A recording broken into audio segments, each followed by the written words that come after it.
shine your shoes, make your bed and put on your uniform because it's time to go to war. We break down an officer and a gentleman on this episode of That Song from That Movie.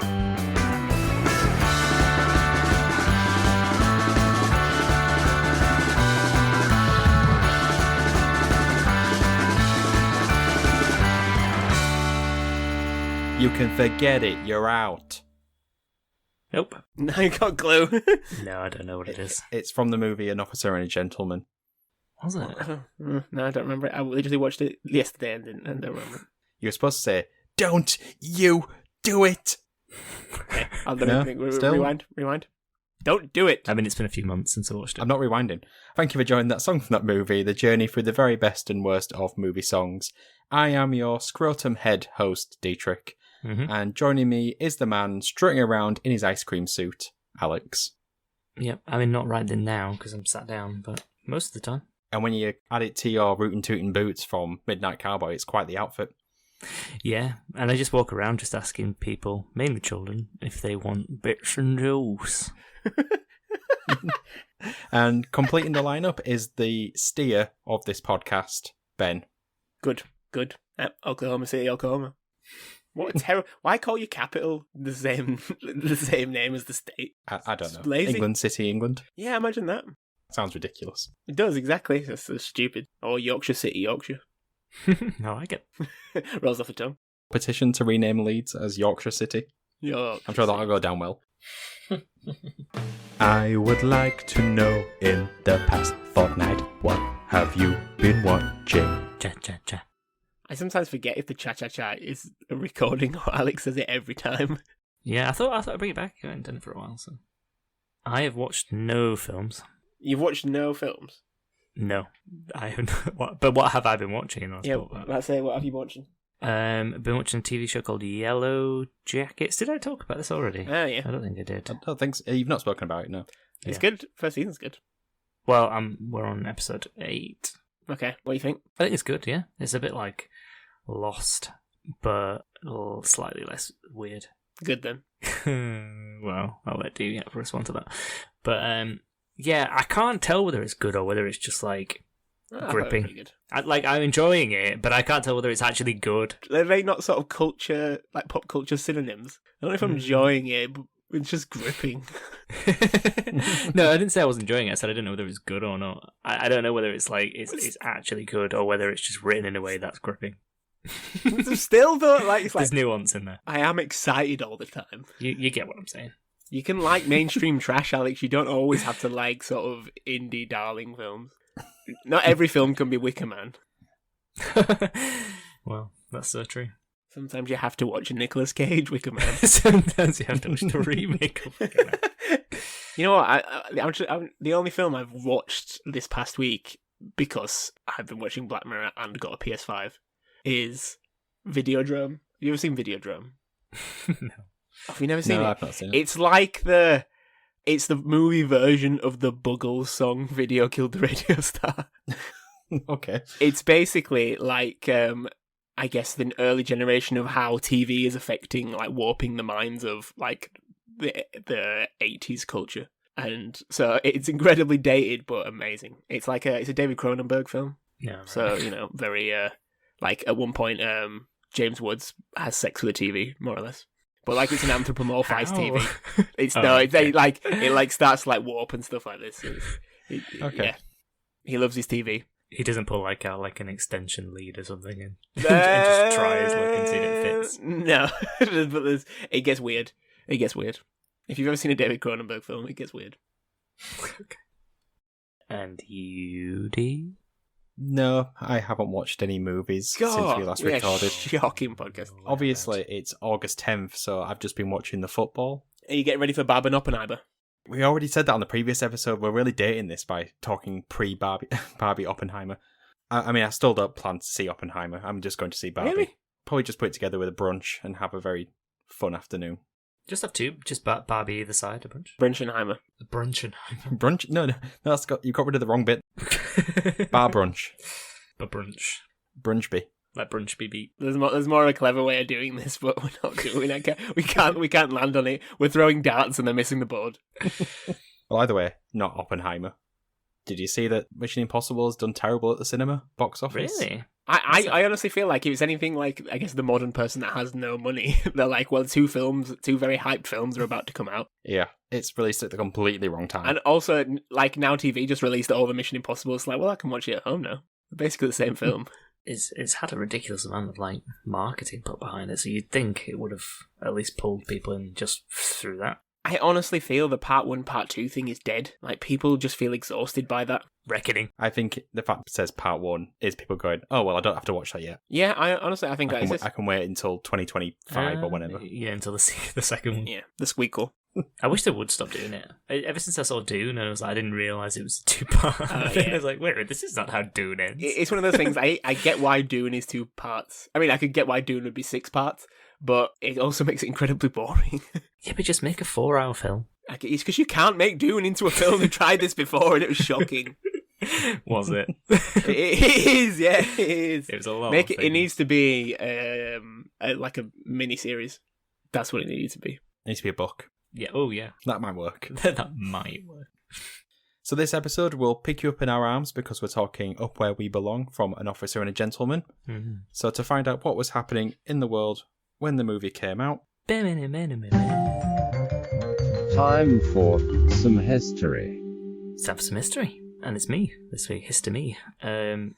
August 19... It's so fucking terrible. I don't know why that made me laugh. History. History. I don't know why I said that because none of this really involves me. But August 1982. It's a big month in a big year. Roger Ebert's movie news premieres. I mean, I haven't really watched that, but we have spoken a lot about Roger Ebert on this podcast. So. Yep. Yeah, that is true. I feel like he's been quite quiet recently. He must not be up to much recently. He's not, no. Well, hold that thought, big ears. He comes back. Not in a big way, but in some way later on.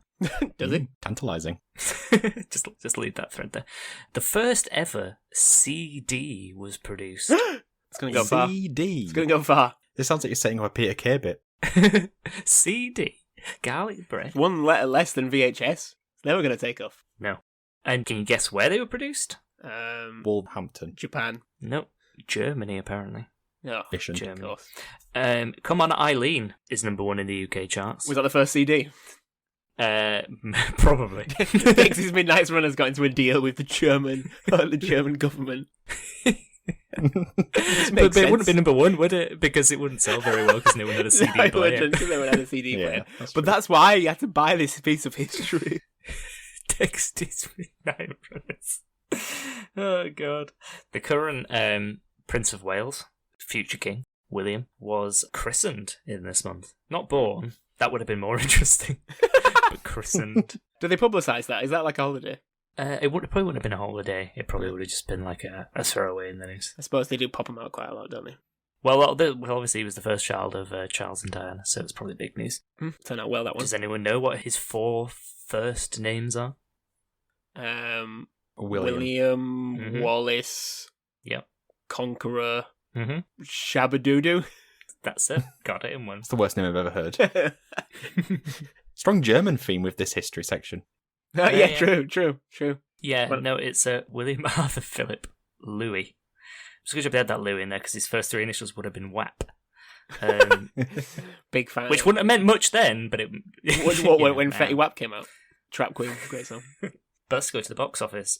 So, E.T. was number 1 in the box office and actually would be the highest grossing film of 1982, unsurprisingly. 2 weeks in a row. 2 weeks Yeah. in a row. The second in the box office in this month was a film called The Best Little Whorehouse in Texas. What? Oh, I have heard of that. Why is this not in my Arrow video collection? It stars Burt Reynolds and Dolly Parton. But Yeah. I was kind of looking at it, and actually it is what the Maison Derrière is based off of. It's a okay. musical comedy, I think. Okay. So is that okay. next week's episode locked in? I'm not going to say no to that.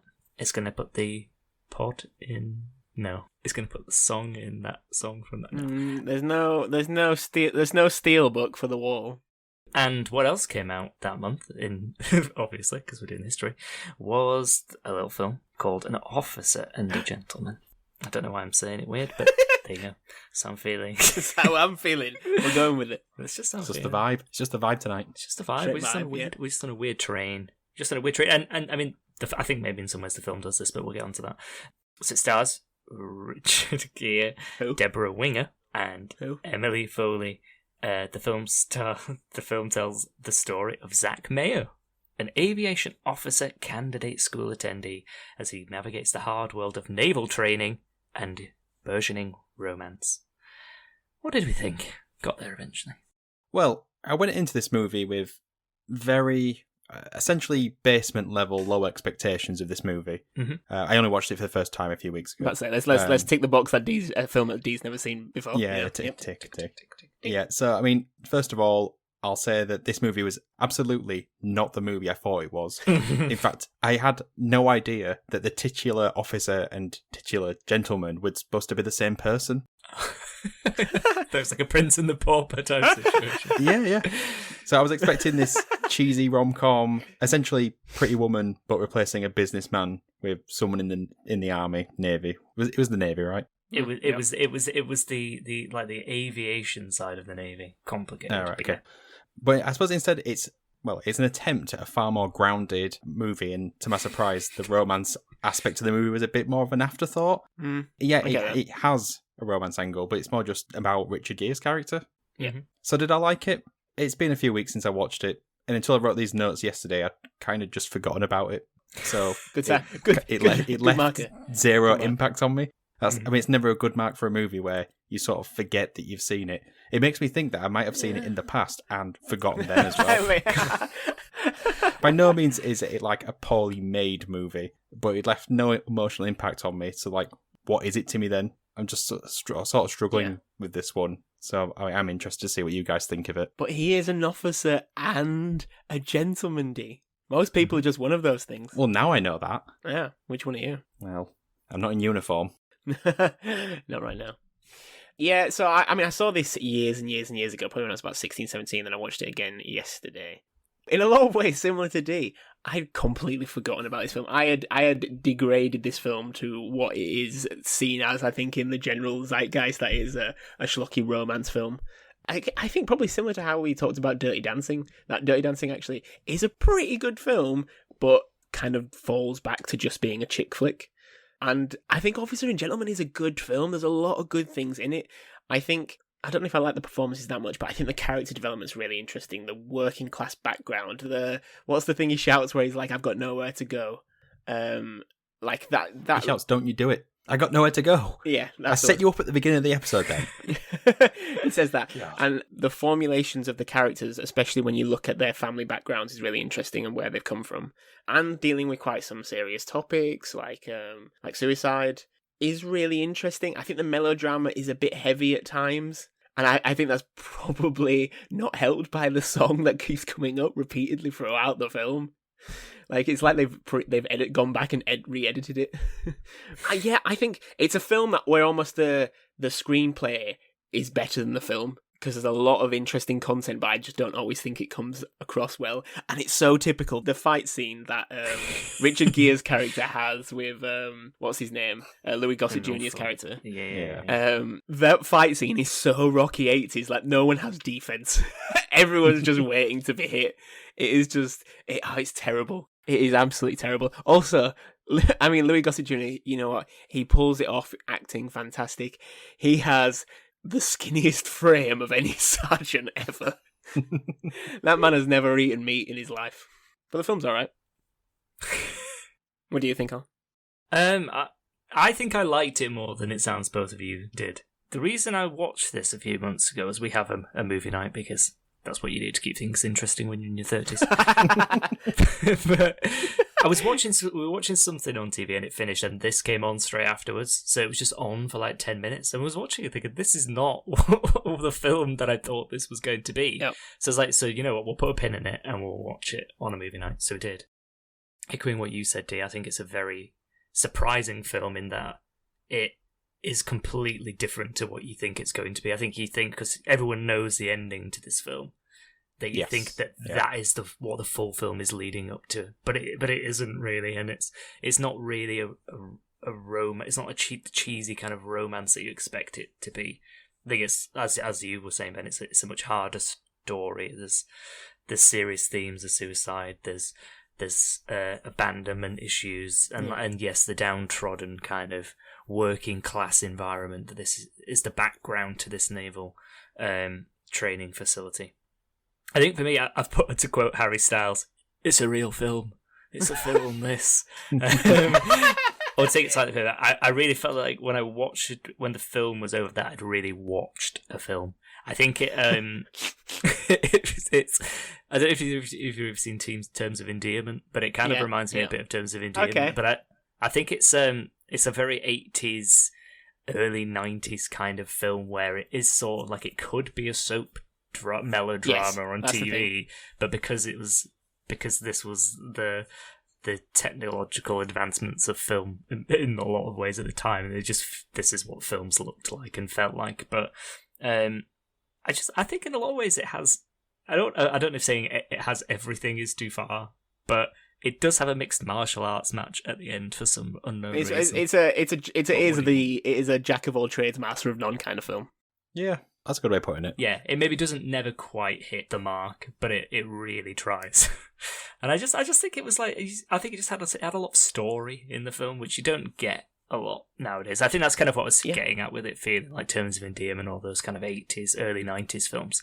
It felt like they were very story driven, and I think that's kind of why it appealed to me. But I think it was very weird at the same time. It's like that opening bit, like the very beginning of the film sort of starts with a flashback to when he's a child in the Philippines, and like there's just a part where like three kids just like karate kick him in the face, and it's like the people who wrote this film thought Philippines. That's kind of in Asia. They probably know kung fu. and that's and then so they added that scene in for some reason. That scene makes me like the stances that he keeps doing, like just by like holding your fist like one in front of the other, like he knows martial arts. Yeah, like he must know this guy's seen Enter the Dragon. Yeah, it is literally. But then you see that, you're like, this is a really weird scene. This can't have any relevance later in the film. Boom, mixed martial arts fight for no reason at the end. Yep. So I still don't get that. It seems like a film that's cutting through a lot of like masculine stereotypes, because these men kind of get basically destroyed. Their masculinity is incredibly weak, and yet an overarching relationship in the film between Richard Gere and Louis Gossett Jr.'s character is kind of cemented through him winning a fight in a factory to emphasize the backgrounds in which they come. And it is oh my god, that fight! I couldn't stop laughing.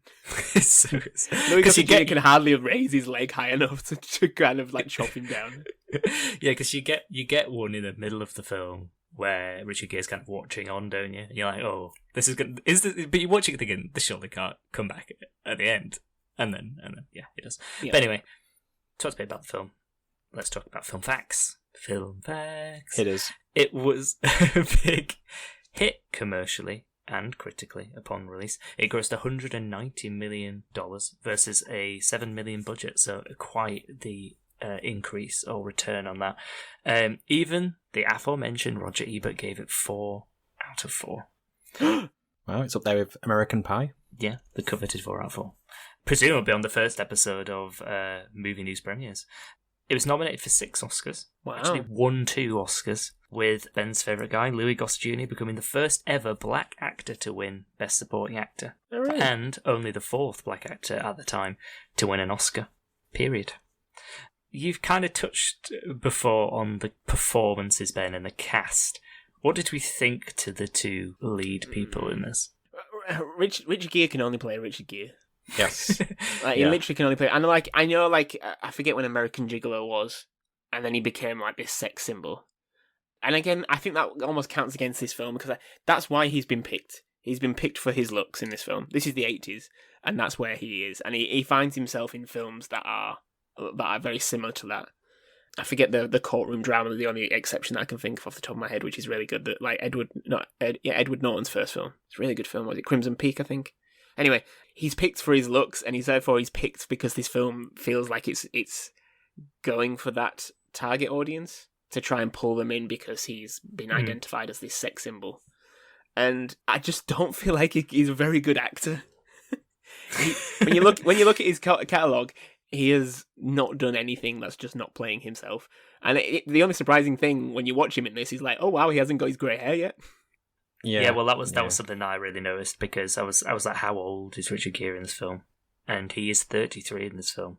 So I was like, one, there's still a chance for us, guys. We could be the next Richard Gere. Almost as old as his current wife. Because that American Gigolo was 1980. So he hadn't done too many films. This is 82. So this is probably his second biggest lead film where he was the lead. But yeah, he was still dark-haired, because I was thinking, when's the Silver Fox coming? Yeah, I'm basing my hair turning grey on Richard. Yeah, you're hoping you're going to have the same trajectory. Yeah, because obviously in Pretty Woman, which is 1990, he did have greyish hair, didn't he? Yeah, so, which is, I guess, a fair bit later. So 8 years' time, I'll definitely have grey hair. But like, I forget what the lady's name. I don't really know her in much. Debra Winger. What's Debra Winger in? She's in Terms of Endearment, which is maybe one of the main reasons that I associate this film with that. Alex, do you really want to talk about Terms of Endearment? It's a good film. I thought she was good. I don't, like I say, I focus on Richard Gere because he's a famous name, and I thought he was pretty terrible. And I like Louis Gossett Jr. in everything apart from his action scenes. Do you like the cast? Yeah, I feel like I kind of agree with everything that's been said. I feel like with Richard Gere, like, using the examples we've done in this podcast, I feel like if you told me this was a prequel, or I guess the movie before Pretty Woman, I'd be like, oh yeah, that tracks. I can see how he went from that character to this character, sort of thing. So like, yeah, he's just playing Richard Gere in it. I don't feel like, sorry, what was the woman's name called?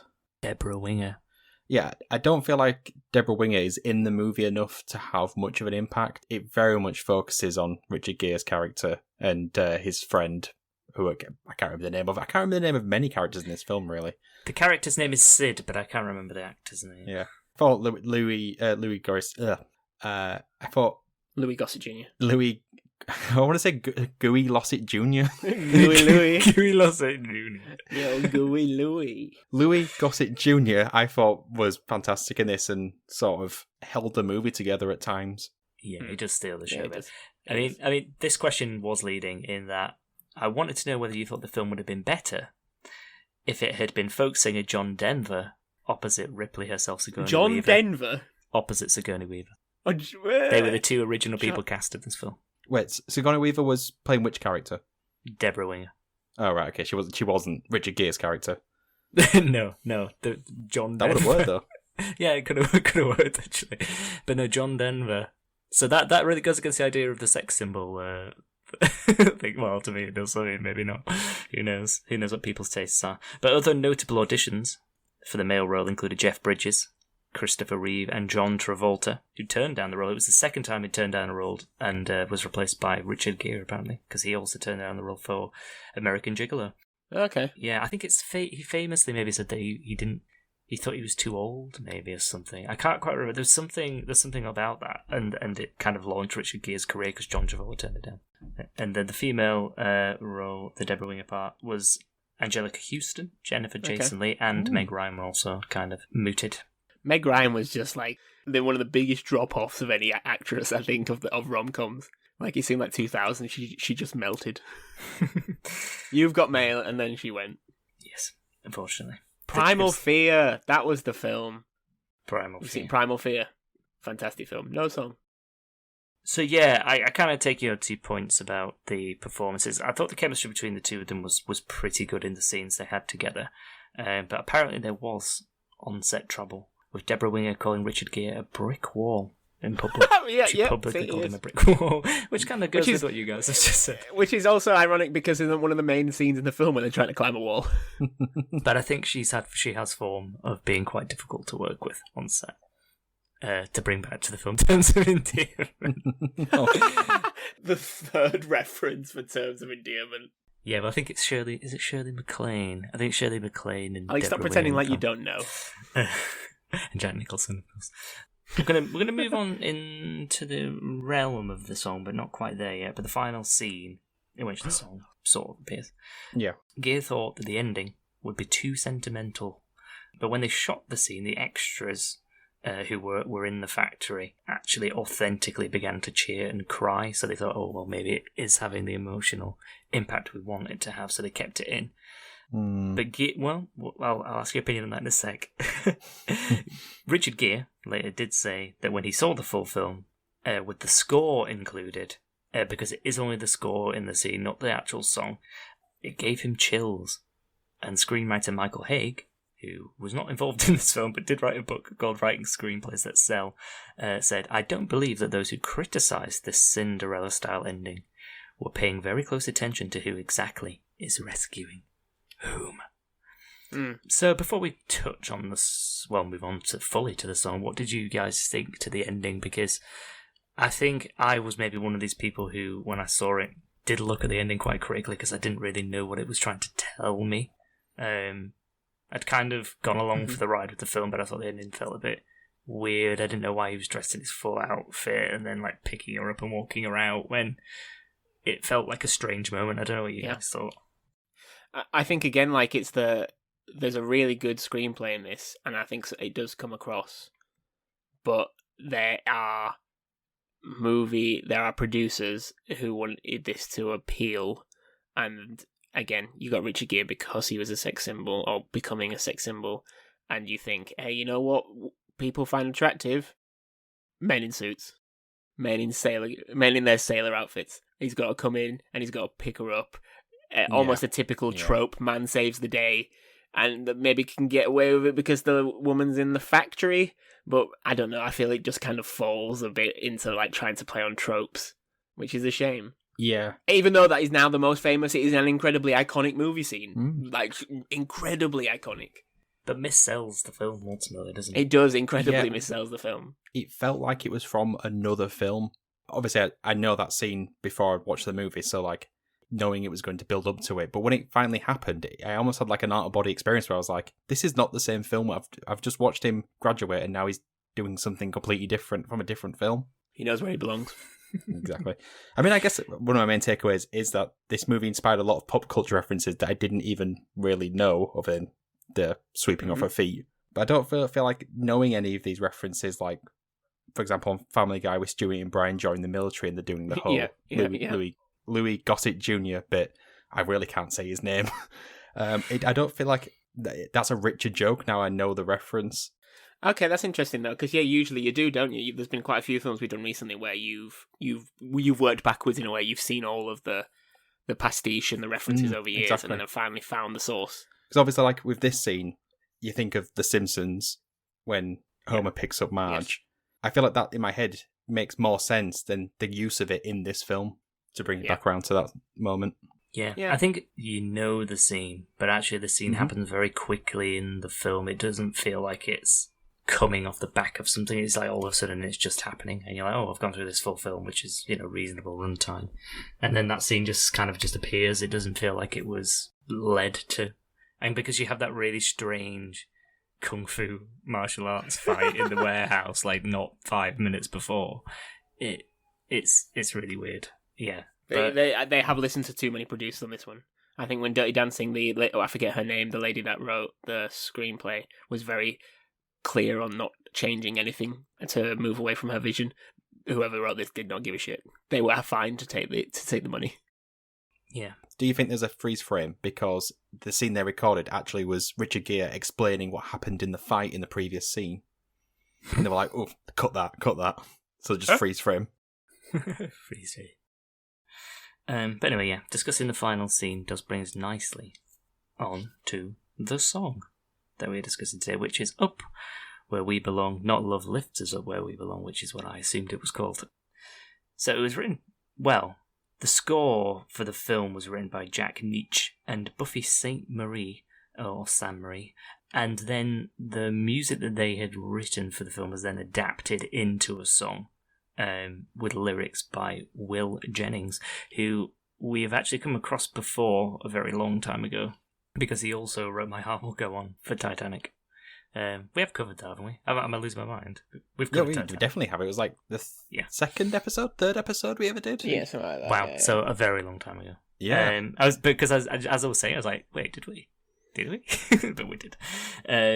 It's obviously performed by Joe Cocker and Jennifer Warnes. Before we discuss his use in the film and song facts, what do we think to the song? Well, I'm hoping you guys will probably say the same thing, but if not, it bears repeating. That Joe Cocker's voice is so goddamn good in this song. The gravelly, raspy, bluesy. Is that a word? Yeah, he has got a bluesy voice. Bluesy, voice of his. It just, I've put on my notes that it's Saul's, which, his vocal performance completely overshadows Jennifer Warnes' voice in this, much more than when we covered Dirty Dancing. Which, of course, is also her, Yeah, sorry. I know the motif his song is used throughout the movie, but the money shot of the song is the ending, and there's no doubt that Up Where We Belong works well for when it freeze frames at the end of the final scene, and definitely contributes to making it memorable for people. But I also feel like you could have just replaced this song with essentially any uplifting love song, and it would have had the same impact. Like the impact would be identical. So it does make me question if this is a good movie song, instead of just a good song. In fact, going back to our Dirty Dancing comparison, whilst that song's more triumphant, I think you could just plonk it in this scene and you'd get the same kind of vibe. Yeah, I get that. Yeah, no, I can see that. What you've touched on there is as well that because of the parodies of this scene and things like that, I just assumed that the song would feature in the scene itself. So I was surprised that it didn't. It was just the musical refrain and it came in afterwards in the credits. Whereas obviously in Dirty Dancing, you have that full, really long scene with the full song. Yeah. I don't see why you wouldn't, because it's not like the dialogue is incredibly important here. Surely it's just the emotion being conveyed. I think there is. Yeah, you can't miss that awesome line of, you go get her. I think there is reasons behind that, which maybe we'll touch on. But I think really, essentially, the song wasn't cemented as being the song for the film or even featured in the film at all. The score was already there, so he just used the score to write the song to. So it could have been any song that came afterwards. And up until very late, they were still planning to change it to something else. So, but I'll come on to that in a sec. Ben, thoughts on the song? Yeah, well, it is the voice of Sheffield Steel, isn't it? Joe Cocker. Sheffield Steel. I thought it was Chris Rea. No, it's just... Yeah, Jennifer Warnes has already had her moment. He's so good, Joe Cocker. He has an incredibly unique voice. Even this song, like we talk about the odes and the pastiche of the the Richard Gere lifting up, but you can also pastiche this song, because anyone who sings this song usually just sings that, and you pastiche just his voice. Like I think it only works as a duet, but it is enjoyable. It's like I think he's on it the does pod. work. Yeah, I know. I'm not too far from Sheffield, I suppose. I don't know what it is, I guess, but his voice fits we joke about the Sheffield Steel because he's from Sheffield, but it fits with the narrative. I do think the lyrics do make sense. I think it is a bit schmaltzy, but industrial roots are very big in this film, and Joe Cocker's voice does lend to that. It does provide grit, which I think does also fit. Whether there was any intention with that, I don't know. But it always used to make me laugh if you ever watched the video that used to come on like VHS and stuff, and Magic of Joe Cocker and Jennifer Warnes, and it looks like a lady stood next to a homeless guy. That's recently come off the spice because his arms are going all over. I know he was very famous for his expressive performances, but it does look like she's dying to get away from him. He is a mad dog. I'm going to come on to, obviously, all the facts about the song, but there was actually probably, in terms of the songs that I've covered before, I think this is one of the ones that had one of the most interesting stories behind it, and also the most information behind it, weirdly. But yeah, I like the song. I think it is a bit cheesy, but I think lyrically it does work with everything that happens in the movie. I think it really plays on the themes of the film, of like love being the catalyst to move beyond these kind of obstacles and hang-ups we have in our past, because obviously I think that the whole reference that the guy made before that I said about him, who's saving who in this film, obviously the intonation there is that the Debra Winger character is actually saving Richard Gere, because he has these serious abandonment issues from his childhood.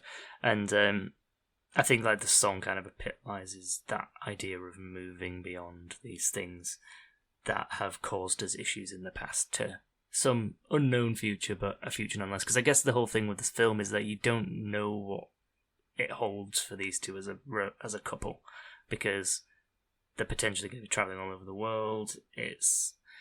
They've already broken up once. It's not big. You never really get the sense that they're soulmates or anything. The film never sells that idea to you, and that's kind of what I liked about their relationship, is that it started out as a thing of convenience because of the whole women trying to get with aviators in order to travel the world kind of thing, but then kind of developed a bit beyond that. But that was still sort of there in the relationship, and it was kind of a sticky point throughout the film with his friend and the other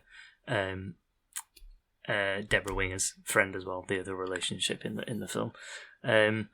But yeah, let's get on to some facts, because there are many, and there is a bit of a yarn that's been spun about how this song came to fruition. So, in terms of facts, it was a hit worldwide, and it reached number 1 in the US on the Bill Hot 100. It only got to number 7 in the UK, presumably because of Dexter's Midnight Runners. Who knows? Yeah, they were dominating. Yeah, fair. It did win the Academy Award for Best Original Song, so this was the other Oscar that the film won. And it won a Grammy for Best Pop Performance by a Duo or Group with Lyrics. Yeah, God. So, How is it best performance by a duo without lyrics? That must be What are they yeah. doing? I don't know what song won that in Daft 1982. Yes, I suppose. Yeah, you know what? Yeah, well, that's it. So Warnes had been chosen to perform a song for the film after she had recent success with movie tie-ins for singing the Oscar-winning It Goes Like It Goes from the film Norma Ray a few years earlier in 1979. Obviously, she would go on to have further success, as Dee has already mentioned, with Time of Your Life. Done well in history, that song and film, hasn't it? Well, yeah. We all remember that one. Not sure. Will we be completing the Jennifer Warnes trilogy? Yeah. Well, yeah, I mean, she did have other film credits. She's got pedigree, again, hasn't she? films that I didn't recognise much like Norma Ray. But yeah, did win an Oscar for that previously. Nice. So she saw Joe Cocker performing at the Grammys earlier in 1982, so presumably the year before they won the ridiculously named Best Performance by Duo Group Lyrics. And she said she was so moved, she was hollering out loud with joy, jumping up and down. After a difficult battle with drugs and alcohol, Joe was in total command once again. I knew at that moment that I would sing with Joe at some point. She was saying that, I was crying, I was jumping up and down because of the drugs I was on. no, it was a longer quote. I cut it down, but yeah, she was essentially saying that it was nice to see him in total command again of himself and his cognitive function, because she was already a big fan of his, and she had a poster of him on her wall as a child of his performance at Woodstock. When she pitched the idea of doing a duet with Joe Cocker to the producers, they liked the idea because they felt that the two of them together, kind of the vocal differences between the two, which we've already kind of touched on, sort of matched the rough and soft relationship of the lead characters in the film. So they felt that it was a good vocal representation of the relationship between Richard Gere and Debra Winger in the film. Whether you agree with that or not, you can kind of see the idea behind it sort of makes sense. Yeah, I can see the through line. Yeah. But what actually convinced Joe Cocker to do the duet was, and it's weird, I see what you guys think, but the quote was literally just the part of the song where it says, love lift us up. And that was what convinced. He heard that bit, or read that in the lyrics, or heard it in a demo and was like, yeah, I'm going to do it just because of that part, because he said it was so unusual that he knew it had hit potential. Now, I've listened to the song many times. I don't know what's unusual about it, but something obviously struck a chord with Joe Cocker that he felt it had hit potential. I don't know what you guys think. I mean, I don't... Yeah, I'm about to say no, because it's the typical sort of like do, re, mi. It's just going up, isn't it? Like, love lift us up. That's all he's doing. Yeah. It's just doing... It's just scales. It seems like it's just ascending up, yeah. But even like thematically, it doesn't seem like a particularly unique concept to a song. No, to rise up to the word up, it seems logical. I mean, I know he wasn't famous for singing love songs, but he was... I mean, a lot of his songs were love-themed. It wasn't like this was new. Yeah, I think tonally and sound-wise, it wasn't typical of his music, and that did cause him issues later in his career when he tried to sort of relaunch his normal sort of rhythm and blues rockier stuff. I mean, he did have an album which was called Jamaica Say You Will, which also included songs with Randy Newman. You know, when I think of Jamaica, I do think of Joe Cocker and Randy Newman. The less said about that, the better. So it's unclear about when he heard the demo and whether he heard that line or whether he read it or what. But when he heard one of the demos come through, he called it dreadful. This is Joe Cocker, and said he wanted to record the record himself, not as a duet, presumably because he thought maybe he could do a better job on his own. Not sure. I mean, when you listen to the song, it is weird because it is a duet, but he sings most of it. It's like it's Joe Cocker. It's almost Joe Cocker featuring Jennifer Warnes. His voice is so dominant as well. Like even the harmonies are very Joe Cocker dominant. Yeah, but weirdly, when it came time to record, he wouldn't go into the booth or leave his hotel room as he couldn't remember the lyrics to the song. And eventually, they had to put it on big wooden blocks so that he could read it while he was in the booth recording because he just couldn't get his head around the lyrics, except presumably for Love Lift Us Up. He was eventually convinced to try it as a duet with Warnes. I think probably as a result of the fact that he was struggling with it himself. And after a couple of takes, they only recorded a couple of takes, but Cocker admitted that once he heard it back, that they had a number one on their hands. Not in the UK. Not in the UK, but in the US. Producers Michael Eisner and Don Simpson, on the other hand, did not think they had a number one on their hands and hated the song, saying it would never work and would never be a hit. And another prominent record exec who they spoke to about it is quoted as saying, "Forget it, Jennifer Warnes has never had a hit song, and Joe Cocker's a has-been." But they couldn't find another song to put on the end of the film, so they ran out of time, so eventually they just had to keep it. And so nice to know. The rest is history, I guess. But weird that the song was essentially hated by the producers up until it was released, and then it was a success, and I'm sure after that they're like, hey, it's a great song. But yeah, a weird story for it really, because it was clearly never intended to be a huge thing. It was written off the back of an existing score. It was kind of patched together. They sort of got two people who wouldn't normally seem to fit together to record it. There was difficulties in that process. Then it was disliked. And it literally stayed in the film because they couldn't find anything better to replace it. That's incredible, and it actually works so well. It works well in the sense of history. Yeah, and it went on to be a huge, huge hit. Looking back at it now, it's kind of crazy. Yeah, and then went on to be literally number one, and often featured in lists of best movie songs, whether we think so or not. It does often appear, probably because I think a lot of people just remember it as a song from a film. Well, I think it's a song from a scene, isn't it? I think that's even more so. Officer and Gentleman is not a famous film, but that scene, I could probably describe it to my wife who has not seen this film, and she'll know the scene. Yeah, exactly. Or at least a similar, like, it might not be the setting, but that a man in a sailor or navy suit comes in, picks up a woman, and carries her off into the sunset. Well, yeah, that used me as an example. I knew that reference. I'd seen it in The Simpsons. I knew what film it was from. Didn't know anything about the rest of the film, to the point where I didn't even understand the title of the film. You've been carried on that Sheffield Steel deal. Steel deal. Steel deal. Dickinson Steel deal. Dickinson Steel deal. Oh god.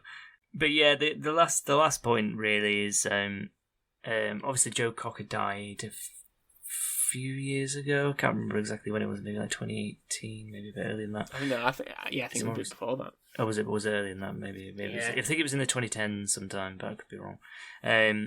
But Warnes summed up their connection because they did do a lot of live performances of this song, and often people really spoke positively of how they'd made a pact that they would never lip sync to the song. That if they were ever on a talk show or if they performed at one of their shows, they would always do it 100% live. Cool, that's good. Yeah, and she said, I always thought that the pairing had a strong ring of truth to it. It was so unlikely because Joe has this well-known, very raw masculine energy. I was less well-known and had this very vulnerable, quintessential female energy. And we were very polarised, as men and women often are these days. But we met in the middle.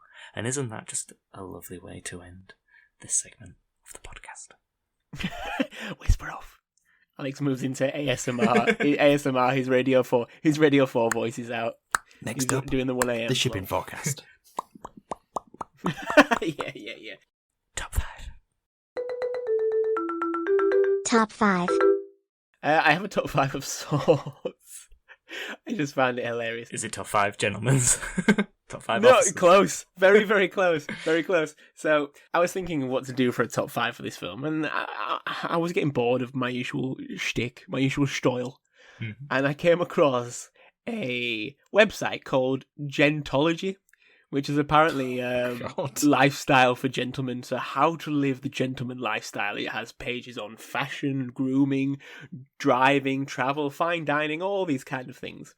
And it also had a list of the best movies for a gentleman to watch. So what movies are quintessential for a gentleman? They're absolutely shocking suggestions. Written by what I am quite confident might be AI, but I'm very interested if you could even get... So wait, let me just check how many were on this list. Yeah, so there's 10, I guess 10 sort of suggested. Some of them are like trilogies or series or something like this, but they're all movies, and there's 10 suggested. Could you get 5? My God. Yeah, in the last episode, when I said that, we've got the 5 before, I clearly am wrong. We're not going to get this. No.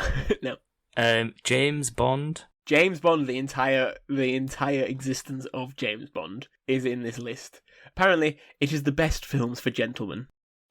It just says that. Fair enough, I guess. Is there any other like espionage style films? I feel like that kind of falls potentially.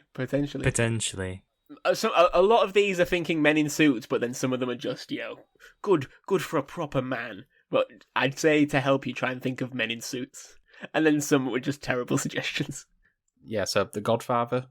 The Godfather is literally the next one in the list. Second, yep. The Godfather trilogy. It also suggests, why not accompany the whole thing with a good glass of one of the wines of director Francis Ford Coppola, and then links to his website. Well, apparently he has his own wine. Why not? Okay. Why not do that? Apparently the mannerisms of the characters are not necessarily very gentlemanly, but the class, the way of dressing, and all the traditions are certainly interesting. Oh, it makes me cringe, just the idea of this smarmy-ass person writing this list. Are there any kind of like really quintessentially old British films or something? No, you feel like there should be, but clearly this is written by a person who does not watch films. So are they generally like more modern? Like we're talking like post 1950? I think so, or maybe like 80s onwards. Yeah. Okay. If it's like nice suits, Men in Black. No, that's too sci-fi, too cool. You need to think of gentlemen, like a proper gentleman. Too wacky. Although I say that, I will give you one of the suggestions because you'll never get it. The Wolf of Wall Street. You know what though? I was kind of partially thinking. Really? I was thinking Scorsese films, and I was thinking maybe that might fall into it. But then I was thinking maybe Goodfellas just for the suits, but maybe not. It's a bit violent, isn't it? What about Ocean's 11? Oh wow, that's such a good show. The Ocean series, well done, D. Honestly, really, that's really good. You've got 3, yeah. It literally talks about that in quite in depth. Which version? Well, it says Oceans 11, 12, and 13. It references the new ones, but then suggests they would also advise seeing the Rat Pack version. The Italian Job, just because. No, not the Italian Job. It should be, but no. Some other Michael Caine. Michael Caine's got to fall into this category now. No. They're all American. I think all the other suggestions are American. American Psycho. No. Jerry Maguire. Do you want me to give you a little description of this one and see if you can get it? Because this is quite a left field one. The evolution of this character from the famous novel by, I will blank that out, takes us on a quest to become a better man, that of patience, that of success, and also to act like a gentleman, to do things right. I mean, it sounds like you're describing Colin Firth's character in Kingsman. Or like David Copperfield or something. You would never guess this one. It says, the evolution of this character from the famous novel by Alexander Dumas. Like the Count of Monte Cristo? It is, yes. Well, is the Man in the Iron Mask going to be in there as well? Is there other... It could have been. I think that would have been a better choice. Two superhero films. Iron Man? Iron Man, yes, that's one. And then another man who... Think of another man who is incredibly rich. Batman. Well, I thought Batman. I wondered whether that might be in there. Which Batman does it say? It just has The Dark Knight, which I think is the worst possible suggestion of all the Batmans. Yeah. But always well dressed in good manners. I don't think he does have good manners. I don't think you'll get the other ones, personally. So with Wall Street. Okay. Its complex films always keep us hanging and makes us wonder even when the movie is over. Oh, Inception. Yep. Inception. Which they are quite smart, like the smarty people in that film. Yeah. And then the last one makes no sense to me again. Here, the gentleman's side is more subtle. It tells us what we shouldn't do while watching the behaviour of certain characters in this story. We remember the friendship between the two main personalities. It's AI. It's written by AI. Without forgetting the cars. It brings out the best and class. That of Enzo Ferrari. The Le It Mans is certainly thing. a script. Yeah, No, Le it's, Mans 66. Yeah, Ford v Ferrari. Yeah, Ford versus that Ferrari. thing. Yeah. Le Mans 66. This might be one of the worst websites I've ever I really enjoyed the top 5 though, because it's just so random. Right, so now it's time to decide movie or song for this one. So it's An Officer and a Gentleman versus Up Where We Belong. Alex, as always, go ahead. Maybe the film surprised me in that it was completely different than what I thought it was going to be. Yeah, but same. I do like the song. I think maybe I will go song in this instance. I'm not. It's one of those ones where I'm not really sure. I feel like the film was better than I thought it was going to be. But the song, it's always been a bit of a guilty pleasure. It has. I think it was like Dee said, though. This film has no lasting effect. Like, I think there is a good film in here. I think there could be a really good film in here if it wasn't for. I think the melodrama is a bit heavy sometimes. Yeah, I mean, I felt it did have a lasting effect on me because it was so unlike what I thought it was going to be. So, although I don't think it was a great film, I think it was kind of.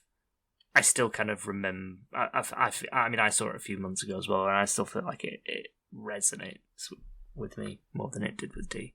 But I think I will still go song because I was kind of waiting for that moment where the song popped. Which never comes, obviously, because it doesn't appear until the credits, but hey-ho. I think I'll probably go song as well. Like I said, I think I get you in the song itself. I don't think it's incredible all the way through, but it is so iconic. I think the song carries that scene in history, in like the longevity of it. And it's a Magic FM classic. It is, yeah. We're destroying like 10% of their play if we get rid of this song. I'm voting for the song as well. I mentioned this a lot of times. We introduced the concept of that scene from that song in that movie. I feel like this is one of those where the song and the scene work together in its own little thing, and I feel like it's just too disconnected from the films, and I could just jettison the film and wouldn't care. So yeah, going song, because that's how we've set up this segment. So that brings us into another episode of that song from that movie. Let us know on Twitter, on Threads, on Instagram, and Hive what you think is the best song. What was the other one?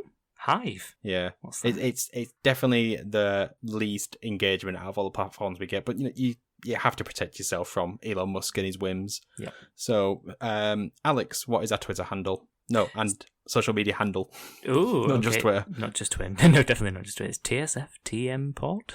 Presumably, it's there everywhere. Yeah, I've used the same thing for everything. Nice. Okay, so you can also help the podcast by sharing this on a random subreddit. But Ben, what random subreddit should they share it on this week? Argentology. Oh, God. But it's with an IE, not with a Y. Do we want that crowd? To be fair, I probably don't, because I don't want them to see me ripping their website. I'm still reading it. Yeah. They'll probably say we're being ungentlemanly. Guys, don't wear hats and caps. It's not gentlemanly. Well, do you know, Officer and a Gentleman, where the title comes from is that it's referencing behaviour that is unbecoming of an officer and a gentleman.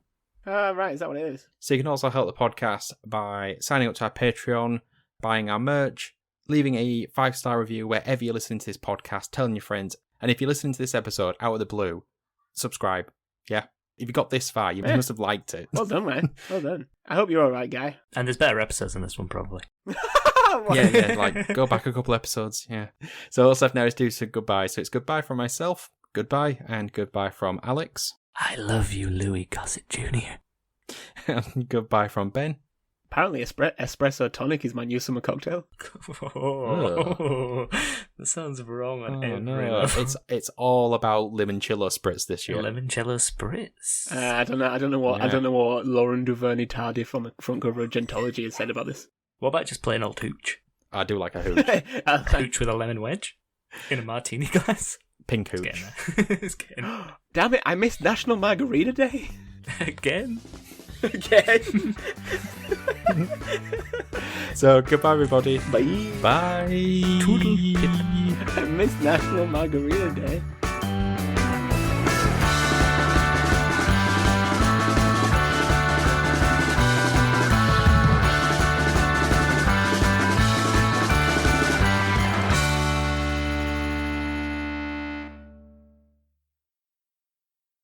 like to know in the past 491. What have you been watching? Cha cha cha.